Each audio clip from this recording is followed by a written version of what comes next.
बच्चों, इस क्वेश्चन में दिया है यहाँ पे एक 25 kg ब्लॉक है, इसके ऊपर एक फोर्स लग रहा है F जो कि 45 डिग्री है विद हॉरिजॉन्टल एंड ये 5 मीटर मूव कर रहा है एंड ब्लॉक एंड ग्राउंड के बीच फ्रिक्शन है जो म्यू का वैल्यू है 0.25।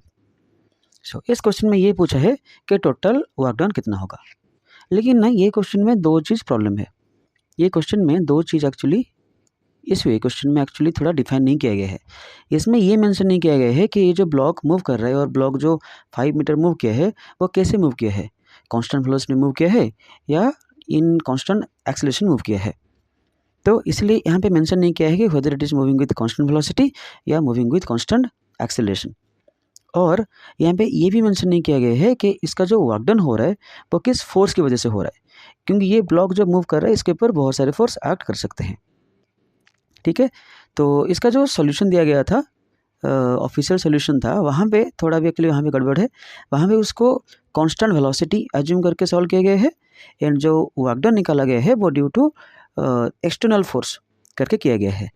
ठीक है, क्योंकि अगर हम मान लेते हैं ये कांस्टेंट वेलोसिटी में है, अगर कांस्टेंट वेलोसिटी में है इसका मतलब इसके ऊपर नेट फोर्स कितना हो जाएगा, 0।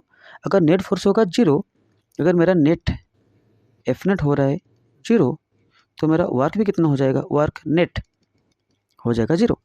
सो इसका मतलब मेरा तो वर्क डन कुछ निकलेगा नहीं। इसीलिए यहाँ पे जो वर्क डन निकाला गया है वो ड्यू टू एक्सटर्नल वो फोर्स की वजह से निकाला गया है। इसलिए हम जो वर्क निकालेंगे वो ड्यू टू एक्सटर्नल फोर्स हम निकालने वाले हैं। ठीक है, so let's draw the free body diagram. तो इस क्वेश्चन को सॉल्व करने के लिए हमको दो चीज़ यहाँ पे एज्यूम करना पड़ेगा कि ये बॉडी कांस्टेंट वेलोसिटी में जा रहा है एंड यहाँ पे जो हम वर्क निकालेंगे वो due to external force, net work done नहीं निकालेंगे। ठीक है, तो ये मेरा 25 kg ब्लॉक है, इसके ऊपर ऐसे फोर्स लग रहा है F एंड इसने एंगल किया है 45 डिग्री विद हॉरिजॉन्टल, तो इधर हो जाएगा F cos 45 जो कि होगा F/√2, इधर होगा F/√2 क्योंकि F sin 45। देन इसके ऊपर वेट लग रहा है नीचे mg, ऊपर लगा नॉर्मल रिएक्शन n एंड अगर बॉडी राइट की तरफ मूव कर रहा है तो फ्रिक्शन लगेगा लेफ्ट की तरफ, वो है F। तो हमको ये एज्यूम करना पड़ेगा कि ये बॉडी कांस्टेंट वेलोसिटी में जा रहा है, इसका मतलब हमारा y एक्सिस में जो भी फोर्स है एंड x में जो फोर्स है वो बैलेंस करेगा। तो y में अगर इसको करेंगे, y में मेरा n है एंड F/√2 है, that will be equal to mg।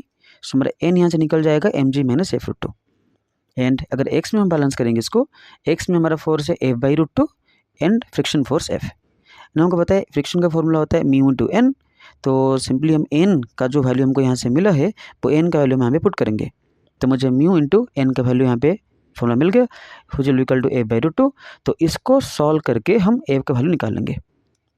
मैं जानबूझकर एक्चुअली इसको इस तरह कर रहा हूँ क्योंकि ज़्यादा लेंथी ना हो एंड तुम लोगों को समझने में तुम ज़्यादा टाइम इसमें स्पेंड मत करो।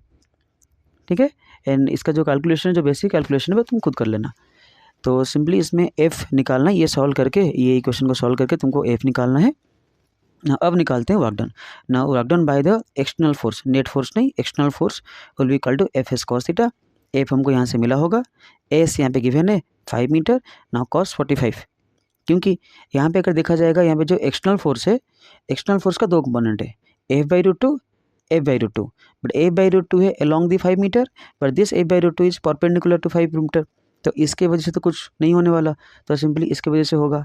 या फिर हमको पता है जनरल फॉर्मूला होता है F(s cos थीटा)। अगर मेरा ये f है, ये मेरा डिस्प्लेसमेंट है, तो एंगल है 45 डिग्री, तो सिंपली ये cos 45 डिग्री हो गया। तो इसको सॉल्व करना है, सॉल्व करने के बाद यहाँ पे वैल्यू मिल जाएगा।